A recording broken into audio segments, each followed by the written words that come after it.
도시와 교회가 만나다 네 번째, 복음, 그 상수와 변수에 대해라는 말씀의 제목으로 주의 말씀을 함께 나눠보고자 합니다.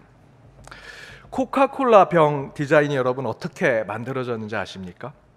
미국의 누드라고 하는 청년이 있었습니다. 그는 가정 형편이 어려워서 중학교 진학도 하지 아니하고 심부름꾼이나 신문 배달을 하다 살다가 유리로 병을 만드는 공장에 취직해서 살게 됩니다.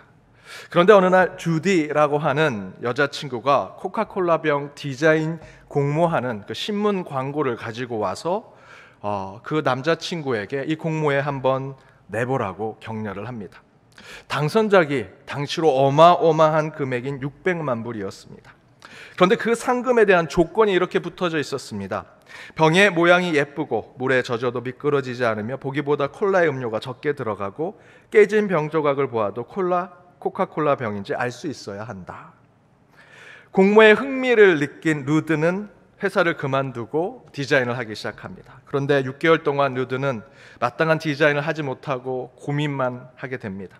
그러던 중에 남자친구를 격려하기로 생각하고 주디는 그 남자친구에게 찾아갑니다. 그렇게 찾아온 그 순간, 자기 여자친구를 보는 그 순간에 번쩍 영감이 떠오릅니다. 그녀의 모습을 두고 병 디자인을 하기 시작합니다. 그 여자친구 주디가 입었던 옷이 당시 유행했던 몸에 타이트하게 붙는 주름 있는 치마였습니다. 루드는 그것을 보고 병의 모양을 생각해낸 것입니다. 그렇게 만들어진 것이 코카콜라 병인데 모양도 예쁘고 물에 미끄러지지도 않고 양도 적게 들어가고 깨진 조각만 보아도 코카콜라 병인지 알 수 있는 그런 병을 디자인해냈습니다. 그렇게 만든 루드의 코카콜라 병은 지금도 그때 공모에 당첨이 되어서 지금까지도 저와 여러분이 마시는 코카콜라 병으로 사용되고 있습니다. 여러분, 이 코카콜라라는 음료는 현재 200여 개 국가에서 지금 이 코카콜라가 판매되고 있습니다. 거의 모든 나라, 전 세계에서 콜라를 마실 수 있습니다. 생수는 못 먹어도 콜라는 마실 수 있습니다. 북한, 큐바를 제외하고 코카콜라가 진출되지 않은 나라가 없다고 합니다. 이처럼 코카콜라는 전 세계에 퍼져 있는 글로벌 음료입니다. 마음만 먹으면 세계 어디에서도 콜라는 마실 수 있는 음료가 되었습니다. 저희가 저번에 인도네시아 선교를 갔는데 생수는 없는데 콜라는 있더라고요. 그렇게 콜라가 곳곳에 퍼져 있습니다. 그런데 저는 목사로서 또 한편으로는 선교사의 마음으로서 사실 이 사실에 엄청난 도전을 받습니다. 왜 우리가 전하고자 하는 이 복음은 코카콜라처럼 온 세계에 퍼지지 못할까? 저와 여러분, 우리 그리스도인들은 항상 꿈을 꾸죠. 예수님의 마지막 명령대로 땅끝까지 이르러 복음을 전하고자 하는 그런 하늘의 소망을 품고 살아가는 사명자로 살아가는 것이 그리스도인이요 우리 교회입니다. 땅끝까지 이르러 복음을 전한다는 지리적 의미에 있는 그대로 해석한다면 다른 것 아니죠. 모든 나라, 온 세상에 복음을 전하는 것이 교회와 믿는 자들의 사명이라고 할 수 있을 것입니다. 그렇다면 코카콜라가 전 세계 모든 나라, 북한과 큐바를 제외하고 모든 나라에 이 코카콜라가 퍼져 있는 사실은 온 만민의 복음을 전해야 하는 우리 그리스도인들에게는 너무나 큰 도전을 주고 있는 것이 사실입니다. 코카콜라 맛있죠? 달콤합니다. 시원하고. 우리 부목사님 중에 한 분은 콜라가 없으면 밥을 못 먹습니다.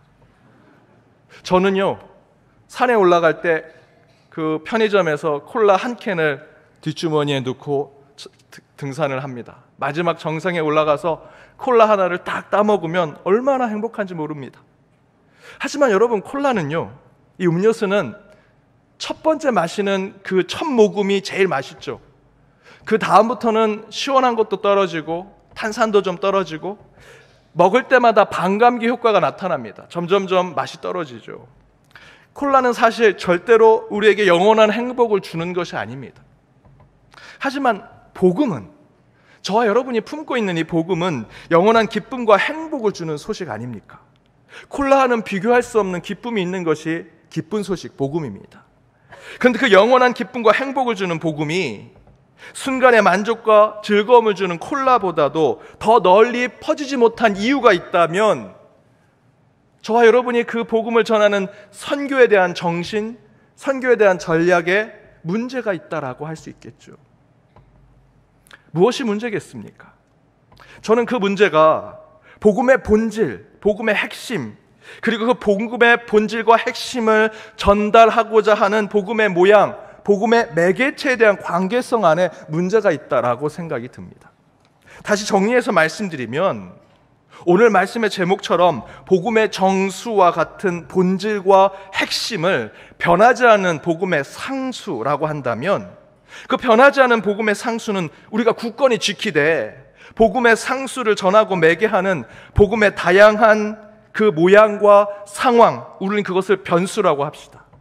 그 복음의 변수는 변하지 않은 복음의 상수를 수많은 사람들, 수많은 민족들, 수많은 문화들, 수많은 역사 속에서 전할 수 있도록 다양한 모양으로 변하고 달라져야 되는데 그렇지 않은 모습이 많다는 것이죠. 유초등부 지금 여름 성경학교 떠났습니다. 그곳의 사역자들이 작년부에서 설교하는, 우리 은퇴하신 성도님들을 위해 설교하는 설교의 내용을 그들에게 지금 여름 성경학교 때 설교하면 그것이 통하겠습니까? 복음이 전해지겠습니까? 거꾸로 작년부에게 전할 그 설교 가운데 어린이에게 전하는, MZ세대들에게 전하는 설교를 한다면 복음이 전해지겠습니까? 가난한 나라에 갈 때 대형 교회의 프로그램을 가져간다고 그 가난한 나라의 선교가 되겠습니까? MZ세대를 두고 7080 노래를 틀어주면서 복음을 전하는 것 통하지 않죠. 복음의 상수, 변하지 않는 것은 붙들어야 되지만 복음의 변수는 다양하게 변해야 되는데 그렇지 않다는 것입니다. 이에 바울이 이렇게 증거합니다. 고린도전서 9장 19절에서 23절에 내가 모든 사람에게 자유로우나, 바울은 자유자였습니다. 자유인이었습니다. 그러나 스스로 모든 사람에게 종이 된 것은 더 많은 사람을 얻고자 함이었다라고 얘기하죠. 유대인들에게 내가 유대인과 같이 된 것은 유대인들을 얻고자 함이고, 율법 아래 있는 자들에게 나는 율법 아래 있지 아니하나 율법 아래 있는 자와 같이 된 것은 율법 아래 있는 자들을 내가 어떻게 하면 얻고자 할까 하는 마음에 율법 아래 있는 자처럼 살아간다라고 얘기합니다. 율법 없는 자에게는 내가 하나님께는 율법 없는 자가 아니요 도리어 그리스도의 율법 아래 있는 자이나 율법 없는 자와 같이 된 것은 율법 없는 자를 얻고자 함이고, 약한 자에게는 내가 약한 자와 같이 된 것이 그들을 얻고자 합니다. 내가 여러 사람에게 여러 모습으로 다가가는 것이 왜 그렇다고 이야기하고 있습니까? 아무쪼록 몇 사람이라도 더 구원하고자, 그들을 얻고자, 그들에게 선교하고 전도하고자. 그러면서 23절에 이렇게 증거하죠. 우리 함께 읽어보겠습니다. 내가 복음을 위하여 모든 것을 행함은 복음에 참여하고자 함이라. 복음의 정수, 본질, 핵심, 복음의 상수는 변하지 않습니다. 그 변하지 않는 것은 지키되 그것을 전하고자 하는 우리의 모양과 모습은 다양하게 달라져야 한다라는 것이죠. 바울이 그것을 보여주고 있습니다. 오늘 본문에서도 이렇게 증거합니다. 고린도서 8장 9절 함께 읽어보겠습니다. 우리 주 예수 그리스도의 은혜를 너희가 알거니와 부요하게 하신 이로써 너희를 위하여 가난하게 되심은 그의 가난함으로 말미암아 너희를 부요하게 하려 하심이라. 예수는 우리를 부요하게 하기 위해서 가난한 자가 되셨다. 오늘 본문에서 증거하죠. 저와 여러분을 능력 있는 자로 세우기 위해서 예수님은요, 능력 없는 자리로 내려가신 분이십니다. 우리를 건강하게 하기 위해서 우리 주님은 친히 채찍을 맞으시고 상함을 받으시는 것으로 저와 여러분의 건강을 지켜내십니다. 우리를 높은 곳으로 인도하시기 위해서 예수님은 그렇게 하시지 않으셔도 되는데 스스로 낮은 자로 나가시는 분이신, 바로 그분이 예수님이시라는 것이죠. 바로 그 예수가 저와 여러분이 뭐라고 부릅니까? 우리에게는 복음이라고 부르지요. 바로 예수 그리스도는 그분 자체로 우리에게는 복음입니다. 복음의 정수는 곧 예수 그리스도지요. 마가복음 1장 1절에 하나님의 아들 예수 그리스도의 복음의 시작이다 라고 얘기합니다. 예수가 복음이고 그 예수의 출발이 복음의 시작이라 이야기하죠. 제가 바로 이맘때 6년 전 2018년 7월 29일 연동교회 위임목사 천빙을 위해서 선보이는 설교를 이 자리에서 했습니다. 그날 기억하십니까? 38도 39도. 내가 연동교회가 이렇게 더운 줄 몰랐습니다. 땀을 뻘뻘 흘리면서 설교했습니다. 그때 선보이는 설교를 했던 말씀의 제목이 복음의 시작, 그 이름 예수였습니다. 제가 연동교회 설교하게 되었다라고 하니까 알지도 못한 분들이 저한테 전화를 합니다. 야, 연동교회는 수준이 높으니까 강의식으로 설교해야 된다. 전화 끊었더니 5분 후에 다른 분이 전화해서 내가 연동교회 알아봤더니 야, 연동교회는 재밌게 예화 많이 해서 해야 된다. 서로 갈라져서 계속해서 전화가 옵니다. 누군지도 모르는데 계속 연락을 저한테 주십니다. 공통적인 중에 하나 있었습니다. 설교는 짧게 해라. 그것만 지켰습니다, 제가. 그때 더 재밌는 설교 많이 있었습니다. 예화도 많이 준비했고요. 더 은혜로운 설교, 선보이는 설교니까 좀 더 어필할 수 있는 설교를 더 준비했었는데 다 내려놓고 저는 수요일 날까지 연락을 받고 전화를 더 이상 받지 않았습니다. 끊고 오직 하나님의 말씀을 뭘 전할까? 선보여서 잘 보이는 것으로 위임 목사가 된다면 그것이 무슨 의미가 있을까 생각하고 오직 복음을 전하기로 했습니다. 그리고 복음을 생각해 보니 수천 년 역사 속에 변하지 않는 복음의 상수와 같은 예수 그리스도만 떠올랐습니다. 그래서 예수가 복음이다 라는 것을 여러분께 전했죠. 여러분, 예수는 복음입니다. 그 사실은 결코 변하지 않을 것입니다. 제가 지금 한국말로 해도 이것을 영어로 트랜슬레이트하고 다른 나라 언어로 얘기해도요, 복음은 예수입니다. 어떤 시간, 어떤 역사적 순간, 어떤 사건 속에서 아무리 복음을 외쳐도 복음은 예수로 외쳐질 것입니다. 어느 장소, 어느 나라, 어느 국가에 가서도 성지 순례가 있는 이스라엘 땅에서도 이기도의 땅이 돼버린 소아시아의 투르키의 땅에 가서도 복음이 무엇이냐 물어본다면 예수라고 선포해야 합니다. 이 자리에선 김주영 목사가 복음을 이야기해도 예수고요. 지금 주일학교 전도사님들이 준비한 설교로 아이들에게 선포하는 복음도 예수가 될 것입니다. 아무리 뛰어난 신학적인 능력을 가진 이도 복음은 오직 예수고요. 여러분이 누군가에게 복음을 전할 때 그 복음도 예수가 되어야 합니다. 복음은 변하지 않습니다. 절대적 상수, 영적인 상수, 움직이지 않은 진리와 같은 것이죠.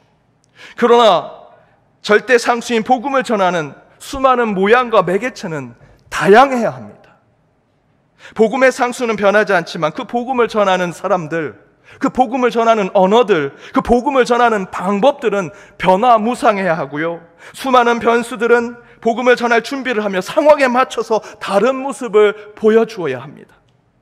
지금도 복음 그 자체는 변화되어지 말아야 하지만 복음을 전하는 그 매개와 방법은 다양하고 변화 가득한 것이 되어야 한다라는 것이죠. 앞에서 예화로 말씀드린 코카콜라 이야기를 다시 한번 생각해 보십시오. 이 코카콜라 회사가 무엇에 투자하고 있는지 우리 믿는 자들이 질문을 던져야 합니다. 이 회사는 콜라를 담을 병을 디자인하기 위해서 자그마치 수십 년 전에 600만 불의 어마어마한 돈을 걸었습니다. 실제로는 뭐가 더 중요하겠습니까? 그 병에 들어간 콜라의 원액, 그 내용물이 중요하겠죠. 하지만 이 코카콜라 회사는 그 내용물의 중요성만큼이나 그 내용물을 담을 병에 대해서도 매우 중요한 것을 생각하고 있었습니다. 지금도 코카콜라 회사가 가장 많은 비용을 투자하는 것은 어떤 디자인의 병에 그 콜라를 담아 세상 곳곳에서 팔 것인지를 지금도 고민하고 있습니다. 어떤 방법으로, 어떤 모양으로 콜라를 구매자들의 입속에 넣을 것인지 매일같이 그 회사는 고민하고 있는 것이지요. 저는 이것이 우리 그리스도인들에게 매우 중요한 도전을 주는 사실이라 생각합니다. 여러분, 듣기에 상업적으로 들리십니까? 천박해 보이십니까? 너무 자본주의적입니까? 여러분, 그게 뭐가 중요합니까? 복음을 전하는데. 예수 그리스도는 저와 여러분의 영혼을 구원하기 위해서 하늘의 보좌, 하나님과 함께 앉아있는 보좌를 포기하시고 이 땅에 인간으로 내려오셔서 죽기까지 복종하심으로 저와 여러분의 영혼을 사셨습니다. 그분이 복음이죠. 그것을 전해야 합니다. 그 전하는 것에 천박하고 누추해 보이는 것이 있을 수 있겠습니까? 쉰들러 리스트라는 영화에 보면 아우슈비츠에 유대인들이 그곳에 들어가면 다 죽어나갑니다. 그 모습을 보고 이 사람의 감동이 됐습니다. 그 사람들을 구원하기 위해서 자기의 전 재산을 조금씩 돈을 내어서 그 유대인들을 구원하기 시작합니다. 마지막 어쩔 수 없이 그곳을 떠나야 될 때 그 자기 끼고 있던 반지를 보면서 이 반지 하나가 있었으면 2-3명의 영혼을 구원할 수 있었을 텐데 눈물을 흘립니다. 여러분, 생명을 살리는데 체면과 구차함과 천박함이 어디 있습니까? 사람이 물에 빠졌습니다. 양반이 지나가는데 그 물에 빠진 사람을 보고 양반이 자기 체면을 지키기 위해서 나는 갓을 벗고 들어갈 수 없다, 이 옷을 벗고 들어갈 수 없다, 그러면 절대 구할 수 없습니다. 양반이 물에 빠진 사람을 구하려면 갓을 벗어야 하고요, 옷을 벗고 맨몸으로 뛰어 들어가야 물에 빠져 죽으려고 하는 그 사람을 구원해낼 수 있죠. 영혼을 구원하는 데는 체면, 구차함, 천박함 있을 수 없습니다. 전에 한번 말씀드렸죠. 제가 중등부 사역할 때 너희들이 원하면 나 체인 감고도 설교할 수 있다. 전에 제가 부교육자 사역할 때 어느 한 성도님 가정에 가면 항상 신방이 끝나면 홍어를 내놓으셨습니다. 담임 목사님이 홍어를 좋아하셨거든요. 그렇다고 부목사가 홍어를 다 좋아하는 건 아니지 않습니까? 근데 매번 홍어를 내놓으십니다. 목사님들은 다 홍어를 좋아하시더라고요. 군소리 안 하고 매번 먹었습니다. 그랬더니 나중에 가니까 홍어가 맛있더라고요. 그렇다고 여러분 저한테 홍어를 주시면 안 됩니다. 복음을 위해서라면, 믿는 자의 삶의 선교와 전도를 위해서라면 우리가 뭘 해도 못하겠습니까? 그런데 우리는 복음만 중요하다, 그 내용물만 중요하다 생각합니다. 하나님의 말씀만 잘 알면 되고 그 말씀이 무엇인지 깨닫고 많이 알면 된다라는 것만 생각하죠. 그런데 기독교는요, 결코 동양 종교처럼 나만 득도하고 나만 깨닫고 성인이 되는 것이 기독교의 완전해지는 종교가 아닙니다. 기독교는 듣고 배우고 깨닫고 만족하는 것에 끝나는 것이 아니라는 것이죠. 완성은 전하는 것에 있습니다. 내게 기쁨과 행복을 준 그 하나님의 말씀, 그 기쁜 소식이 되는 복음을 전할 때 저와 여러분이 믿는 기독교의 신앙은 완성이 된다라는 것입니다. 성전 문 앞에 안진뱅이가 앉은 그곳에 베드로가 전한 것이 무엇입니까? 베드로가 그 안진뱅이에게 경전을 주면서 야, 이거를 1000번 읽으면 네가 득도할 수 있고 거기 안에 있는 주문을 달달달 외우면 어느 순간 네가 성인이 되어서 다리도 낫고 몸도 낫고 네 아픈 질병도 다 고칠 수 있어 라고 얘기하지 않았습니다. 베드로는요, 그 안진뱅이에게 복음을 선포했습니다. 사도행전 3장 6절의 말씀대로 내게 은과 금은 없지만 내게 있는 것을 내게 주노니 곧 나사렛 예수 그리스도의 이름으로 일어나 걸으라. 그에게 복음을 선포했습니다. 이처럼 여러분, 우리는 변하지 않는 복음을 전해야죠. 주님의 마지막 명령대로 우리는 주님의 기쁜 소식을 듣고 세상 곳곳을 다니며 복음을 증언하는 증거자의 삶을 살아야 합니다. 그것이 복음의 상수, 변하지 않는 그 복음의 정수를 지켜내는 우리 신앙의 삶입니다. 그렇다면 우리는 어떤 복음의 증거자로 살아가야 할까? 앞에서 이야기한 대로 코카콜라 회사의 병의 디자인 공모를 보시면 그 안에 답이 있습니다. 제가 다시 한번 읽어드리겠습니다.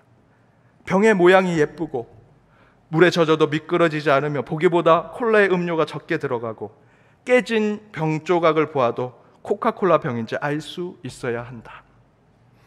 100년 동안 변하지 않는 콜라의 맛을 지키고 동시에 그 콜라를 더 많은 사람들에게 전하기 위해서 이 콜라의 회사는 병의 모양을 수없이 바꾸고 변화시키면서 콜라의 맛을 전하려고 노력했습니다. 어디까지 변하려고 했는가? 어디까지 변하는 것에 두려워하지 않았는가? 깨진 병 조각을 보아도 코카콜라 병인지 알 수 있어야 한다. 콜라의 맛을 보여주지는 못하지만 지금 당장 내 병이 깨져서 콜라의 맛을 보여주지 못하지만, 맛보게 하지는 못하지만 그 콜라를 담아내었던 병, 그 깨진 병 조각만 보아도 그 병 조각을 들고 야, 이거 코카콜라 병 조각인데 콜라 한번 마시고 싶다 라는 마음을 만들도록 해야 한다는 것이죠. 복음의 변수가 되어 사는 삶은 이와 같은 것입니다. 나의 삶의 조각들이 세상에 비춰지고 사람들 앞에 놓여졌을 때 사람들이 내 깨어진 삶의 단편들의 그 삶의 모습들을 보고, 야, 저 사람이 믿는 저 예수가 내가 궁금해 미치겠다라고 하도록 마음을 불러일으키는 복음의 삶을 살아가는 자가 될 때, 그것이 참된 그리스도인이요 참된 교회의 사명을 지키는 것이라 할 수 있습니다. 사랑하는 여러분, 복음을 담아내는 다양한 모양의 병이 되십시오. 때로 그 병이 깨질지라도 깨어진 병 조각을 보아도 이 병이 코카콜라 병인지 알게 되는 것처럼, 저와 여러분의 삶도 세상에 비춰지는 일상의 조각조각의 삶이 세상 사람들에게 복음을 궁금하게 하고 예수의 소망을 보게 하고자 하는 마음을 불러일으키는 삶을 살아가는 삶, 그것이 저와 여러분이 신앙으로 살아가야 될 모습입니다. 여러분, 예수를 위해 과감히 바꾸십시오. 복음을 위해 과감하게 변화하십시오. 예수와 그 복음을 위해 여러분의 삶을 달라지게 만드십시오. 그렇게 참된 복음의 정수, 그 상수를 지켜내는 사명자가 되어 주의 복된 삶을 살아내시는 연동의 모든 권속들 되시길 주님의 이름으로 축복합니다. 기도하시겠습니다. 우리의 기쁨, 우리의 찬양 되신 하나님, 주님의 말씀 앞에 저희가 섰사오니 말씀이 임하시는 곳에 주의 영이 함께하게 하여 주옵소서. 변하지 않은 복음의 상수, 복음의 본질과 정수를 붙잡고 변하지 않은 구원의 삶을 살아나는 저희가 되게 하시되, 그 삶에 만족하지 않게 하시고 그 복음을 전하는 수많은 복음의 변수와 같은 삶을 살아 우리의 깨어진 삶의 조각조각들이 세상 사람들에게 예수를 음미하게 하며 예수를 사모하게 하고 복음이신 예수를 소망하게 하여 주옵소서. 복음의 정수를 지키기 위해 복음의 수많은 변수와 같은 신앙을 사는 저희 모두가 되어 오직 성령의 풍성한 삶을 살아가 우리 교회가 부흥하며 우리의 삶이 주의 복된 삶으로 나아가게 하여 주옵소서. 이 모든 간구 예수님의 이름으로 기도드립니다. 아멘.